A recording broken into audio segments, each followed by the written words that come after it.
Bonjour, je suis Cédric Watine d'Outils du Manager, le podcast en français qui vous aide à améliorer votre management au quotidien. Outils du Manager, c'est un podcast, mais c'est aussi un site web sur lequel vous pourrez par exemple passer le test pour connaître votre profil disque. Vous pourrez aussi lire notre blog, faire des commentaires et vous abonner à notre newsletter. Alors rendez-vous sur www.outildumanager.com. En attendant, le podcast d'aujourd'hui, Disc Reloaded, deuxième épisode. Bonjour Alexia. Bonjour Cédric. On continue notre podcast sur le Disc Reloaded. Ouais. Donc on a déroulé un certain nombre d'arguments pour vous inciter à avoir une méthode de communication et on va poursuivre. Ok. Alors il y a un autre argument qui est intéressant dans le fait d'utiliser le modèle DISC, qui est moins personnel, c'est que les difficultés de communication, ça fait perdre un temps fou en entreprise. Ouais. Absolument. Je vous rappelle que vous travaillez dans une entreprise et qu'en tant que manager, votre job, c'est de faire que votre équipe obtienne des résultats et qu'elle délivre une performance et qu'elle obtienne ces résultats avec des moyens les plus limités possibles, à l'économie, on va dire. Or, quel est le gâchis le plus important dans une structure de plus de 10 personnes ? C'est le gâchis caché, c'est la friction. Ce qu'on appelle la friction de communication, j'en ai déjà parlé, c'est pas un très beau terme, mais c'est quelque chose qui augmente avec le nombre de personnes. En fait, je fais souvent cette démonstration en conférence, je montre le rapport entre le nombre de personnes et le nombre de relations possibles que ça génère. Et le nombre de relations entre les personnes, il va augmenter de manière exponentielle par rapport au nombre de personnes. C'est-à-dire que quand on a deux personnes, on a une communication. Quand on en a 3, on a 3 communications. Et quand on en a 4, on en a déjà 6. Et quand on arrive à 15 personnes, il y a 105 relations qui sont possibles. C'est énorme. Donc, c'est énorme et c'est la source de plein d'erreurs, de frictions, etc. Donc, la friction, c'est tous les conflits, toutes les personnes qui sont démotivées parce qu'elles ne se sentent pas écoutées ou à leur place. Mais ça, c'est que la partie visible de l'iceberg. C'est un petit peu ce qui va faire que les gens vont être démotivés, qui vont quitter votre entreprise, qui vont générer de l'absentéisme. Le fait de ne pas être reconnu, de ne pas être écouté, de ne pas avoir un moment où on peut parler, etc. J'en ai parlé récemment sur le blog à travers tout ce qui est engagement des salariés. Mais ça, c'est que la partie visible de l'iceberg. Il y a toute une partie que vous ne voyez pas, ou plutôt que vous ne pouvez pas tellement chiffrer, mais qui est énorme, c'est tous ces petits moments où en fait vous vous rendez compte qu'on ne s'est pas bien compris. En fait, vous avez demandé un truc, l'autre a entendu autre chose, et du coup il part sur une piste qui n'est pas celle sur laquelle vous vous êtes mis d'accord, etc., etc. Et là vous vous mettez en colère, et pourtant, ce qu'il faut vous dire, c'est qu'à chaque fois que vous vous mettez en colère sur ce sujet-là, c'est contre vous que vous devriez vous mettre en colère. Parce que à chaque fois que vous n'êtes pas compris, c'est un principe en communication, quand on ne vous comprend pas, c'est de votre faute. C'est-à-dire que la communication, elle est du côté de celui qui émet, pas de celui qui entend. Si vous n'êtes pas entendu, vous devez changer quelque chose dans votre communication. Oui. Donc voilà, c'est une des raisons pour lesquelles il faut une méthode de communication. Oui. Avoir une méthode, ça permet aussi de dédramatiser les situations. Oui, ça permet de passer de la remarque un petit peu basique de votre cerveau reptilien qui vous dit « mais il est bête celui-là, il m'énerve » ou on a à quelque chose d'un petit peu plus productif et d'un petit peu plus intéressant qui est de se dire « ah, on a un problème, comment on peut le résoudre ?» Quand on est en conflit avec quelqu'un, il y a 2 manières de faire. Soit on le blâme de tous les maux et on continue à être en colère, mais ça ne va pas faire beaucoup avancer les choses. Soit on analyse les choses et on extériorise le conflit. C'est-à-dire qu'on passe du mode affrontement entre 2 personnes au mode collaboration contre le conflit. Au lieu de faire Cédric contre Alexia, on fait Cédric et Alexia contre leur conflit. Ça permet en fait de dépersonnaliser la chose et de passer à un mode résolution. Eh bien, avoir un mode de communication, un modèle de communication, c'est la même chose. Ça dépersonnalise les choses, on ne juge plus l'autre, Et on se rend compte en fait qu'on est d'un profil différent et que souvent ces deux profils ont du mal à collaborer sur tel ou tel sujet. Et c'est normal, parce que quand un peu plus tard on va étudier tous les profils, vous allez voir clairement qu'il y a des incompatibilités, qu'il y a des choses qui reviennent tout le temps. Qu'entre deux profils, par exemple entre un D et un C, vous avez toujours le même type de problèmes qui se mettent en place et qui, plus on les laisse se mettre en place, vont se renforcer au lieu de se résoudre. Donc en fait, déjà avoir conscience qu'on a des profils différents, ça dépersonnalise la chose. On se dit, mais ouais, c'est normal. Moi, je suis D, lui, il est C. C'est normal qu'on ait des problèmes. C'est normal. C'est pas parce qu'il est bête ou parce que moi, j'arrive pas à m'exprimer. C'est parce que on a des profils différents et que traditionnellement, ces profils sont en conflit. Ou en tout cas, sur tel sujet, ils ne se retrouvent pas. Et on va du coup pouvoir résoudre ça de manière ouverte et se dire les choses. On va même pouvoir en plaisanter, ça je l'ai vécu de nombreuses fois, le type de réflexion où à la fin du séminaire, les gens ils font « bon, allez, ça y est, tu refais ton dé, là, tu recommences à vouloir prendre la main », ou bien ah, « excuse-moi, j'ai fait mon C, je vais essayer de faire mieux la prochaine fois ». Et quand on commence à basculer dans ça, en fait, on a gagné. On n'est plus dans un conflit de personnes, on est dans une collaboration. Oui, c'est sûr. Le dernier argument, c'était que ça va nous servir toute notre vie d'avoir une méthode. Bien sûr. En fait, ça va devenir une partie de vous-même, de votre fonctionnement. Vous allez être plus conscient et serein dans vos relations. Vous allez utiliser ça avec vos collaborateurs et ils vont tout de suite s'en rendre compte. Et vous aussi, vous allez vous sentir moins stressé. Et la colère ou le sentiment de ne pas être compris vont devenir juste des indices qui vous disent qu'il faut passer en mode analyse pour comprendre ce qui se passe et pouvoir agir en conséquence. Mais ça ne va pas s'arrêter là. Je peux vous le dire parce que je l'ai vécu et que ça m'a un petit peu transformé de ce côté-là. C'est un effet induit. C'est que vous allez être plus respectueux des autres tout en réussissant à atteindre vos objectifs, parce que vous n'allez pas perdre de vue vos objectifs pour autant. Le risque, si vous n'avez pas de méthode, c'est de vous perdre. C'est-à-dire à un moment, de plus savoir si vous êtes dans la communication ou dans vos objectifs, d'être trop empathique avec les autres et de perdre de vue votre objectif. L'avantage d'avoir un modèle, c'est que vous savez que le modèle, il vous sert à faire de la communication. Il ne vous sert pas à changer vos objectifs. Il vous sert à mieux amener les gens à les comprendre. C'est pas la même chose. Donc vous allez être plus zen, plus efficace et vous allez faire du bien à votre équipe. Et pas seulement. Vous pourrez être mieux aussi avec vos collègues, votre environnement et même votre boss. On a déjà vu que votre boss, vous n'allez pas pouvoir le manager. C'est lui qui vous manage, c'est pas vous qui le managez. En tout cas, je vous le déconseille. Mais par contre, vous allez avoir tous les outils pour comprendre comment il fonctionne, et du coup, vous allez mieux comprendre ce qu'il attend de vous et la manière de lui faire plaisir. Et croyez-moi, si vous faites plaisir à votre boss, vous allez aussi vous sentir mieux. Donc tout le monde va gagner. Ok. Donc là, je pense que tu nous as convaincus qu'avoir une méthode de communication, c'est utile, voire même indispensable. Mais pourquoi choisir le disque ? Parce qu'il y en a plein des méthodes de communication. Alors ça, il faut être un peu patient. Je vais vous expliquer pourquoi on a choisi le disque dans la troisième partie. Là, c'est la deuxième partie. Et ce que je vous propose, c'est de vous résumer rapidement ce que c'est que le disque. Très rapidement. On reviendra en détail après. Ok. Alors vas-y, du coup, résume-nous la méthode DISC. Alors, je ne vais pas vous donner l'historique, où vous déclinez toutes les variantes, comme la méthode des couleurs, etc. Vous allez pouvoir trouver ça sur le web si ça vous intéresse. Nous, on n'est pas là-dedans, on est plus dans le fait de vous donner des solutions activables. Moi, je vais vous dire ce que c'est en plus le disque adapté à la sauce outil du manager. On aurait pu inventer un nom, mais on n'a pas. Je vois pas pourquoi on citerait pas nos sources. C'est une méthode qui existe. On va dire que on l'applique un petit peu à notre sauce et surtout de manière comportementale par rapport aux enjeux qui sont ceux d'un manager. D'ailleurs, c'est un premier argument, c'est que c'est un modèle qui est présent depuis très longtemps et qui a inspiré bien d'autres modèles. Pour le moment, on va parler du modèle en lui-même.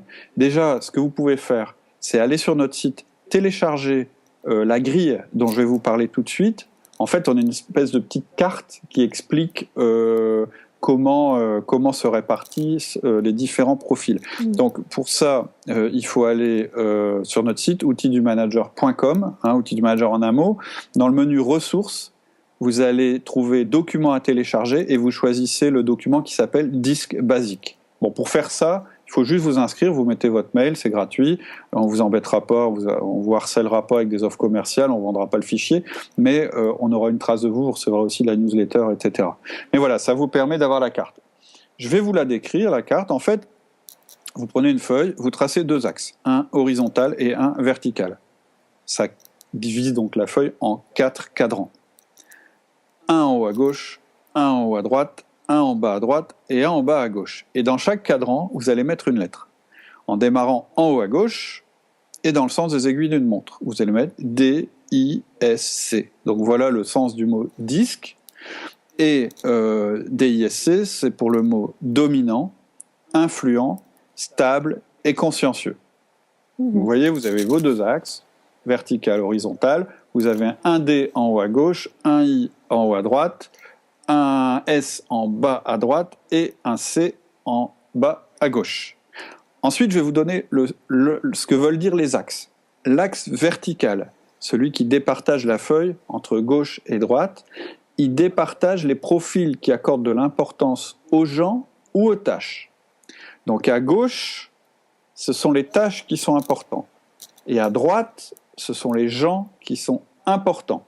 Ça veut dire que les dominants et les consciencieux, qui sont à gauche, ils vont être plus orientés sur les tâches, sur le résultat, etc. Alors que les autres, c'est-à-dire les S et les I, vont être plus orientés vers les personnes, vers les gens. Ce qui va les intéresser, c'est plus le contact qu'ils ont avec les personnes. Ça, c'est pour l'axe vertical, gauche. Ensuite, l'axe horizontal, qui partage la feuille entre haut et bas, il va départager les profils expansifs et les profils réservés. Ça veut dire qu'il y a des profils qui tendent à dominer leur environnement, c'est les expansifs, et ceux qui tendent à s'y intégrer, à essayer de s'y intégrer sans le modifier, ce sont les gens réservés. Donc, ça veut dire que les dominants et influents, ils sont expansifs, et les consciencieux et les stables, ils sont réservés.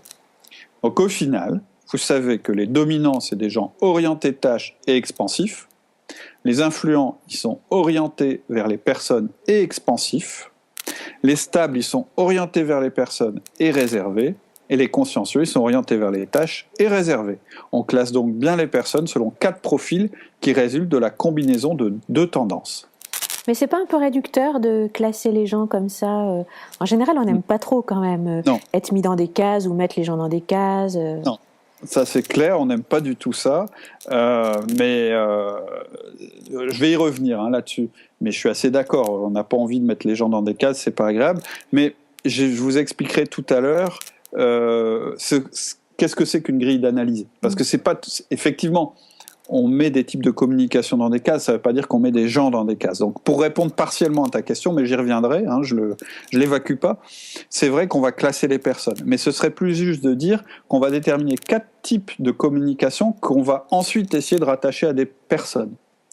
Et on a tous nos manières différentes de nous exprimer. On peut facilement observer ça autour de nous. Par exemple, on voit bien, si les gens nous écoutent là depuis un moment, ils voient bien que mon volume sonore, il est plutôt important, et le tien, il est plutôt faible. Et pourtant, je dois toujours régler au montage, je baisse mon volume sonore et j'augmente le tien. Et moi, j'essaie de parler plus fort que ma tendance naturelle. Donc, tu t'adaptes. Et moi, j'essaie pas de parler moins fort parce que j'y arrive pas. J'y arrive, puis après, je me laisse en fait envahir par mon mode de communication. Et par exemple, je parle lentement, Laurie parle rapidement. Moi, j'ai tendance malheureusement à t'interrompre alors que tu me laisses toujours finir mes phrases. Donc, sans se classer, sans se dire c'est pour telle raison que ça se passe comme ça, on voit quand même qu'il y a des différences. Et ce que je veux dire, c'est que ça, tout le monde peut l'observer. C'est pas un jugement de valeur, c'est juste une observation. Quelque chose que je peux voir ou entendre. Et si on s'amuse à observer tout ça sur une très grande population avec un nombre de critères élevés, on va compiler une masse de données énorme. On aura le nom des gens, et on saura leur comportement. C'est-à-dire que on va se dire, alors lui, est-ce qu'il parle fort, pas fort? Est-ce qu'il parle rapidement, lentement? Est-ce qu'il fait des phrases longues, courtes? Est-ce qu'il parle beaucoup? Est-ce qu'il parle peu? Est-ce qu'il interrompt les autres? Est-ce qu'il fait des pauses quand il parle? Est-ce qu'il hoche la tête? Est-ce qu'il fait des grands gestes, des petits gestes? Est-ce qu'il pointe du doigt, etc., etc., etc. On va analyser toutes ces données. Et à force d'analyser ces données, on va faire des liens. Par exemple, on va voir que ceux qui parlent fort, c'est aussi assez souvent ceux qui interrompent les autres ou qui font de grands gestes, et que ceux qui font peu de mouvements, c'est aussi ceux qui s'expriment avec de nombreux détails et que ceux qui laissent parler et sourient souvent, c'est aussi ceux qui vont venir dans votre bureau pour vous demander quelque chose plutôt que de faire un mail. Bref, on va pouvoir en fait réunir ces personnes sur un territoire de communication. Et en fait, c'est ça les profils. C'est comme un territoire. Ça veut dire, j'habite plutôt du côté des D. Un petit peu comme on dirait les Anglais, ils habitent plutôt du côté où on parle anglais. Ça se limite à ça en fait. Et on va réunir donc des personnes qui ont des comportements généraux qui se ressemblent. Ensuite, on va partir du principe que si je suis du profil qui parle fort et qui interrompt et qui fait des grands gestes, et que toi, tu es du territoire où on parle peu, on a besoin de temps pour formuler des pensées, où on donne beaucoup de détails, on va avoir du mal à se rencontrer parce qu'on ne sera pas sur le même territoire. Donc j'aurai toujours intérêt, quand je viens sur ton territoire, c'est-à-dire quand je viens parler avec toi, à adapter ma communication à la tienne. Et comment je vais faire ? Je vais d'abord t'observer, noter des détails, et une fois que j'aurai pas mal de détails, ceux qui reviennent le plus souvent, je vais me dire, tiens, elle est plutôt du type C, par exemple. Et je saurai que j'aurai à gagner à être patient et à te laisser parler. Et donc, je vais adapter mon comportement. En fait, on va imiter l'autre, alors. Alors, il y a un peu de ça, mais... Alors, il y a une méthode, la synchronisation, je ne sais plus comment ça s'appelle, où on pousse les gens à faire du mimétisme. Le gars croise les jambes, je croise les jambes, il se gratte le nez, je me gratte le nez. Bon, ça part d'un bon sentiment, mais franchement, je pense qu'il faut être un peu plus fin que ça. En plus, on n'a pas toujours à gagner à imiter l'autre. En fait, il faut surtout le comprendre et le respecter. Ça ne veut pas dire qu'il faut faire tout ce qu'il fait. Ce que je veux dire, c'est que le principe, c'est déjà de comprendre ce qu'il faut observer, ensuite de prendre un peu son temps pour l'observer, et quand on a un faisceau de preuves, on peut se dire, tiens, bon, il est plutôt D-I-S-C, et à ce moment-là, je vais voir dans la fiche, dans ma tête, et je sais qu'un D, par exemple, je vais donner un exemple. Tu as remarqué que je parlais fort, que j'avais tendance à t'interrompre, que je faisais des grands gestes. C'est pas du tout ta manière de faire. Donc, ce que tu vas faire, c'est que tu vas pas m'imiter, tu vas pas te mettre à parler fort, à faire des grands gestes et à m'interrompre. Tu vas te dire, bon, je dois le convaincre. Moi, ma manière de présenter les choses, parce que je suis C, tu t'es passé, donc je prends cet exemple, consciencieux, ce sera de donner plein de détails. De dire, alors voilà, j'ai fait une étude, et d'essayer d'être exhaustif. Exhaustif. Parce que pour toi, c'est ce qui te permet de prendre ta décision. Mais tu vas dire, ouais, mais devant moi, j'ai quelqu'un qui est D. Et quelqu'un qui est D, je sais qu'il préfère d'abord entendre la solution et éventuellement les détails. Donc tu vas pas m'imiter, tu vas pas te mettre à parler fort, etc. Tu vas juste faire un petit truc, c'est que dans ta présentation, tu vas mettre les détails à la fin, et tu vas mettre la décision au début. Et si jamais je te dis, bon c'est ok, on fait comme ça, tu ne seras pas vexé de ne pas donner des détails. Tu te diras juste, c'est pas qu'il ne me fait pas confiance, c'est au contraire qu'il me fait confiance. Donc ça te permettra de t'adapter. Donc on voit bien que c'est pas du mimétisme ce que je viens de faire. C'est juste que tu t'es adapté et tu as porté ton message d'une manière idéale pour que je puisse l'entendre. Ok. Et c'est pas un peu caricatural quand même tout ça ? Si, en fait, quand on fait une classification, on simplifie les choses, puisqu'on veut aller plus vite.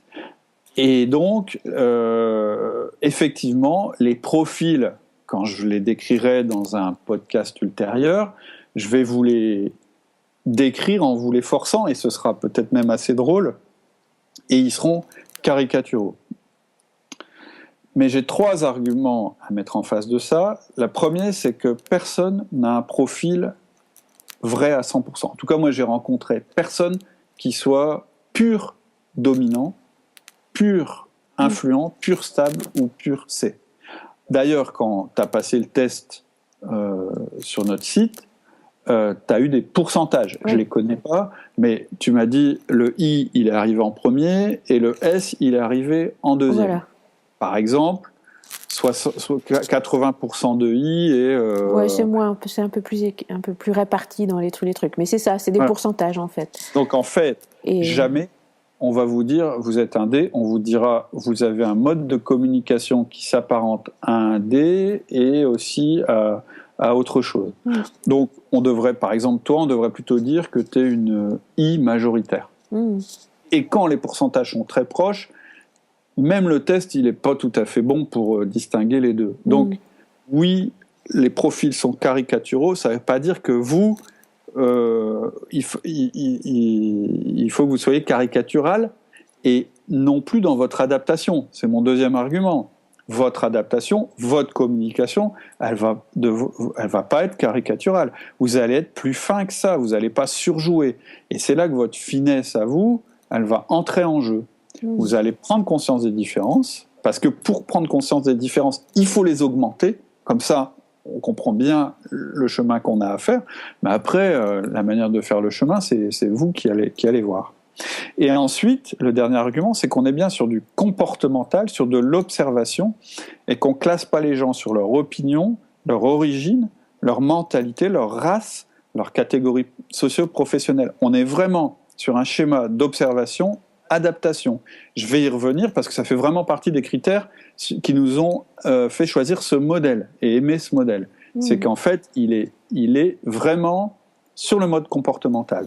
On se pas de ce qu'il y a dans la tête des gens et pourquoi ils sont comme ça ne nous intéresse pas. On note juste que c'est leur mode de communication et qu'on a intérêt à communiquer de la manière qu'ils seront le plus capables de recevoir. Donc voilà pour le résumé du modèle DISC. C'est donc un modèle basé sur l'observation qui classe les personnes en 4 profils de communication: le dominant, l'influent, le stable et le consciencieux. Ok. Et donc la prochaine fois, je vous expliquerai pourquoi on a choisi ce modèle-là et pas un autre. D'accord, merci Cédric. À bientôt. Semaine. Au revoir. C'est tout pour aujourd'hui. En attendant le prochain épisode, retrouvez-nous sur notre site outildumanager.com. Vous y trouverez des contenus à télécharger, de nouveaux podcasts et vous pourrez réagir et nous poser vos questions. Vous verrez aussi que nous proposons une méthode de management simple et unique articulée autour de 4 outils. Si vous voulez la découvrir, rendez-vous directement dans la série Outils essentiels dans la section Podcast par série. Je vous dis à tout à l'heure sur notre site outildumanager.com.